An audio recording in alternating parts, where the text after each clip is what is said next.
Bonjour mes amis, que Dieu vous bénisse tous, que le Saint-Esprit soit, qu'il vienne nous guider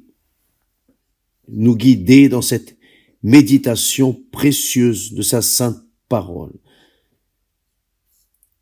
La parole exprimée par la propre bouche de notre Seigneur Jésus-Christ. Au chapitre d'hier, où nous parlions des 10 vierges, nous avons commencé avec le chapitre 24, qui était lorsque le Seigneur Jésus, en sortant du temple, ses disciples s'approchèrent pour lui faire remarquer les constructions. Mais il leur dit, « Voyez-vous tout cela? Je vous le dis en vérité, il ne restera pas ici pierre sur pierre qui ne soit renversée. » Et de fait, cela est arrivé en l'an 70 de l'ère chrétienne. Rome a envahi Jérusalem et a tout détruit, a mis feu au temple, enfin, a tout détruit. Et qu'est-il arrivé? Il n'est pas resté pierre sur pierre. C'est arrivé. Ce que le Seigneur Jésus a dit est arrivé. Donc, ce qu'il dit arrive. Ce que Dieu dit arrive. Ou arrivera. Tôt ou tard. Aussi vrai que Dieu existe, ainsi est sa sainte parole. Aussi vrai est sa parole que Dieu existe, Dieu est parole. Et quand nous écoutons sa parole, nous écoutons sa voix. Nous écoutons la voix de Dieu et tout ce que Dieu dit arrive. Tout. Depuis le début de l'humanité, depuis la création de toutes les choses. Donc, ici au chapitre 24, où le Seigneur Jésus a dit qu'il ne resterait pas pierre sur pierre, et c'est arrivé, il n'est pas resté pierre sur pierre. Vous allez à Jérusalem, le temple n'existe plus, c'est fini, il n'y a plus pierre sur pierre. Mais j'aimerais attirer votre attention sur le fait que les disciples ont demandé: dis-nous quand ces choses arriveront. Et quel sera le signe de ton avènement et de la fin du monde? Une question bien directe et objective. Et le Seigneur Jésus leur a répondu: prenez garde que personne ne vous séduise, car plusieurs viendront sous mon nom, disant, c'est moi qui suis le Christ, et ils séduiront beaucoup de gens.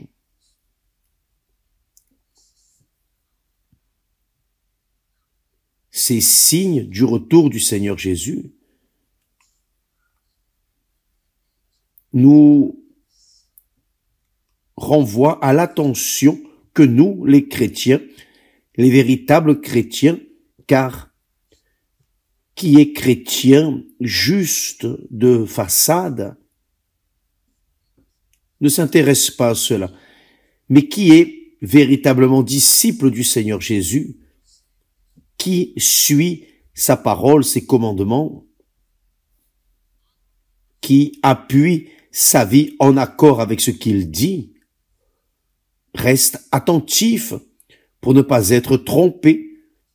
Au chapitre 25, alors il commence à parler, il parle de la parabole, une parabole des 10 vierges. 5 ont été sages, ont écouté et ont obéi et ont considéré, et les autres ont été folles, insensées. Mais même ainsi, Il a dit, nous avons déjà expliqué à ce sujet, et j'étais en train de lire ici la continuité de ces mots, de cette parabole des 10 vierges. Ensuite, ce qui attire l'attention, c'est que le Seigneur Jésus dit, veillez donc, au chapitre 24, il dit, prenez garde. Au chapitre 25, il dit, veillez donc, puisque vous ne savez ni le jour, ni l'heure. Vraiment, nous ne savons pas. Mais le Seigneur Jésus a donné beaucoup de signes. Il a montré avec des paroles. Au chapitre 24, il dit, l'amour se refroidira. Et c'est un fait, l'amour se refroidit. Et l'amour se refroidit là où il y avait l'amour. Car qui vivait dans la haine n'avait pas d'amour, mais qui vit dans l'amour, qui dit aimer Dieu, qui dit aimer le prochain, ceux-là qui sont insérés dans l'univers de l'amour, l'amour à Dieu en première place, et ensuite l'amour au prochain, ces personnes, beaucoup d'entre elles vont se refroidir. L'amour de beaucoup. Le Seigneur Jésus a mis l'accent, l'amour de beaucoup, beaucoup se refroidira. Et c'est ce que nous voyons dans ce monde. Nous voyons, il y a beaucoup de religions, entre guillemets, chrétiennes, mais peu de disciples du Seigneur Jésus. C'est la réalité. Il y a beaucoup qui se disent chrétiens. Il y en a beaucoup qui gardent Noël, par exemple. Beaucoup qui observent.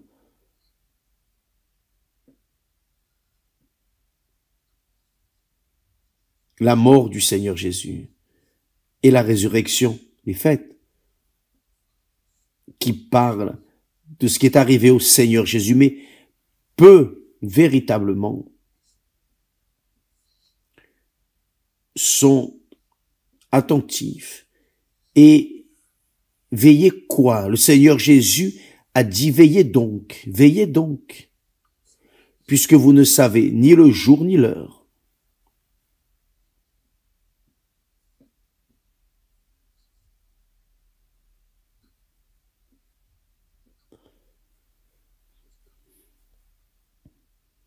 J'étais en train de lire les commentaires. Hier, nous avons reçu une communication, un témoignage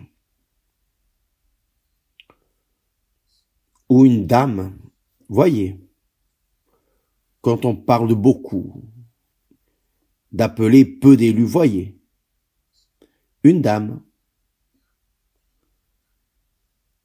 qui, depuis 30 ans, suivait à l'Église universelle. Elle était fidèle, elle était ouvrière. Depuis 30 ans, elle était un membre actif dans l'Église universelle. Et alors, quand elle a entendu parler de repentance, la repentance, immédiatement, elle a été touchée par le Saint-Esprit. Voyez, on en a parlé il y a quelque temps au sujet de la repentance, baptême dans l'eau, baptême du Saint-Esprit. Enfin, nous avons appuyé sur ce sujet. Donc elle a été touchée par le Saint-Esprit, évidemment. Et elle a reconnu.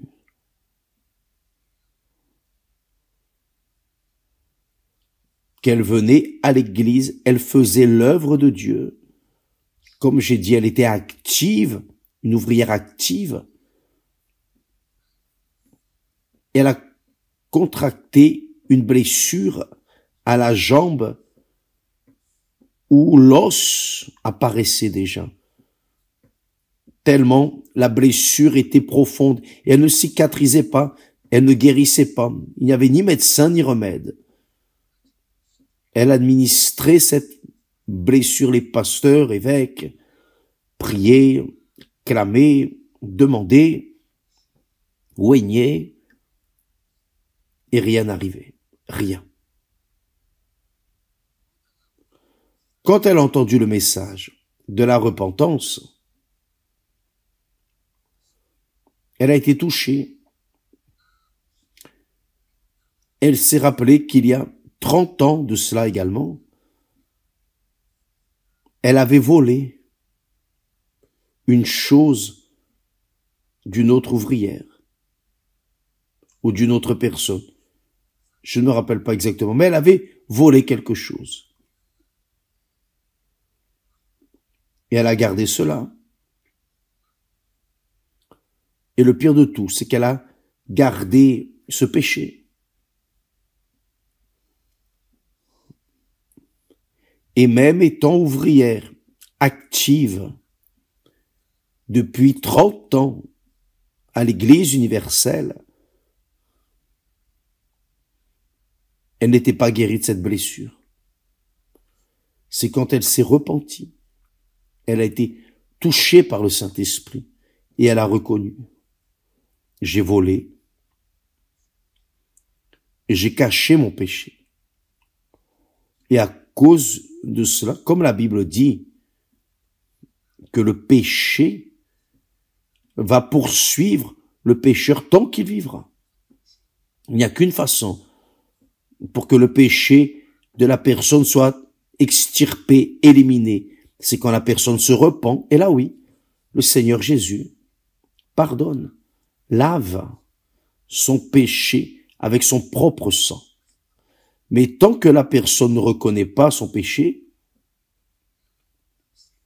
tant qu'elle ne se repent pas, tant qu'elle ne voit pas son péché et ne le confesse pas, elle continue à souffrir. Donc cette blessure, après qu'elle s'est repentie, a confessé et a résolu le problème avec la personne à qui elle avait fait mal, à qui elle avait volé, la blessure a cicatrisé. Elle a été guérie. Ça ne sert à rien, mes amis. Le véritable chrétien a cette conscience, ça ne sert à rien de vouloir fuir du péché. Tant qu'on ne le confesse pas, tant qu'on ne se repent pas de ce péché, le péché va prévaloir dans la vie de la personne. Ah, mais je suis fidèle à l'église, je fais ceci, je donne la dîme, les offrandes, je fais la charité. Vous pouvez faire ce que vous voulez, mais si le péché est là, si vous avez une culpabilité, une dette envers le diable, car le péché, c'est une dette envers Satan. Et Satan va exiger, bien sûr, il va exiger. Ce n'est pas le Seigneur Jésus, non, c'est le diable lui-même qui va exiger, non, tu me dois. Tu as fait une chose qui était mienne. C'est moi qui suis le voleur. Mais tu as volé, tu as fait la chose erronée, alors tu es à moi. Tu deviens mien, car tu as obéi à ma voix. Tu as obéi à mon inspiration. Tu as convoité, désiré et pris possession de ce qui n'était pas à toi. Alors, tu m'appartiens. Ça, c'est la pensée du diable en relation à la personne qui vit dans le péché. Donc, beaucoup de personnes n'arrivent pas à se délivrer, à se guérir de leurs infirmités, même en étant même ouvriers, ouvrières pasteur, évêque, peu importe le titre. Tant qu'il y a un péché, le péché va mener cette créature peu à peu à la mort. Et elle n'est pas allée à la mort. Elle n'est pas allée à la mort. Vous savez pourquoi? Parce que Dieu a eu miséricorde d'elle et n'a pas laissé. Car Dieu savait qu'elle se repentirait. Quand elle s'est repentie, alors, sa dette s'est terminée. Sa dette est morte. Car lorsque l'on se repent du péché, il est évident que nous avons l'approbation de Dieu. Et quand Dieu détermine, nous absout, la personne est absoute et le diable n'a plus le droit sur elle, il n'a plus le pouvoir sur elle. Mais si la personne vit dans le péché, l'erreur, il est évident qu'elle va en souffrir les conséquences.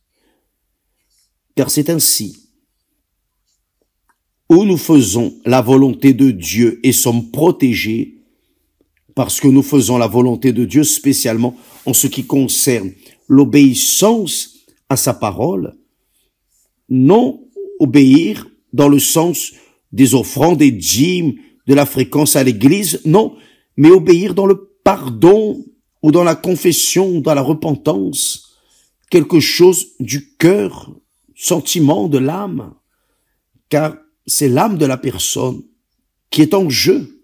Ce n'est pas le corps, non, c'est l'âme. C'est l'âme. Donc, quand la personne se repent et confesse,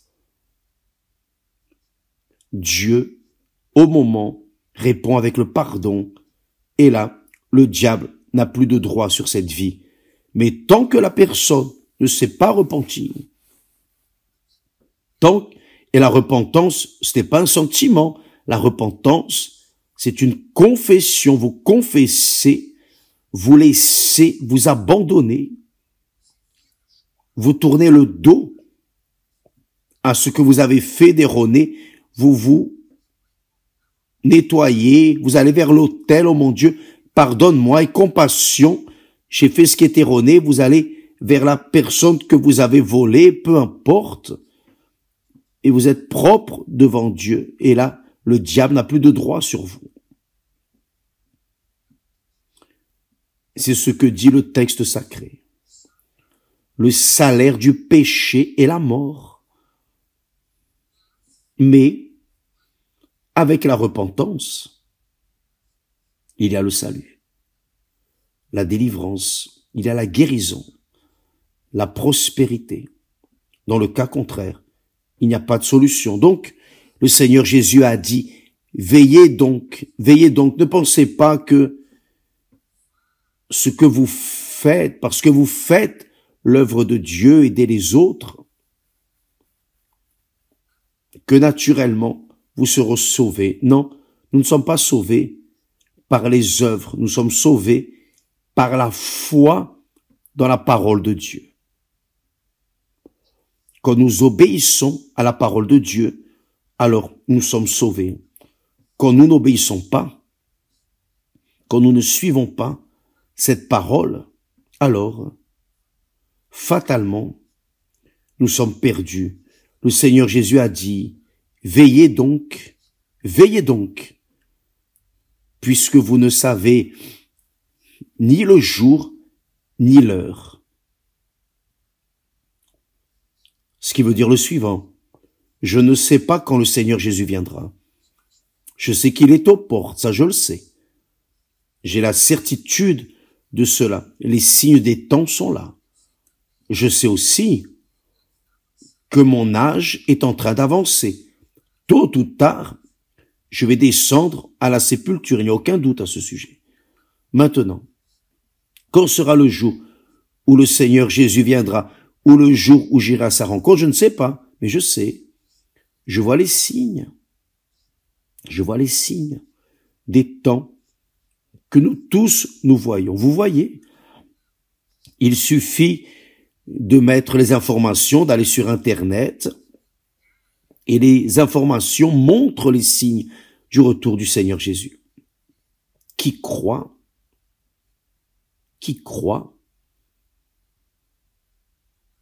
et prend l'attitude en relation à cela, en relation à son âme, sera sauvé. Qui ne croit pas va en souffrir les conséquences. Mais nous parlons, le Seigneur Jésus traite de l'âme, pas du corps physique. Il traite de l'âme, de l'âme. Si vous avez une accusation, résolvez votre problème. Vous savez, nous savons, oui ou non, notre conscience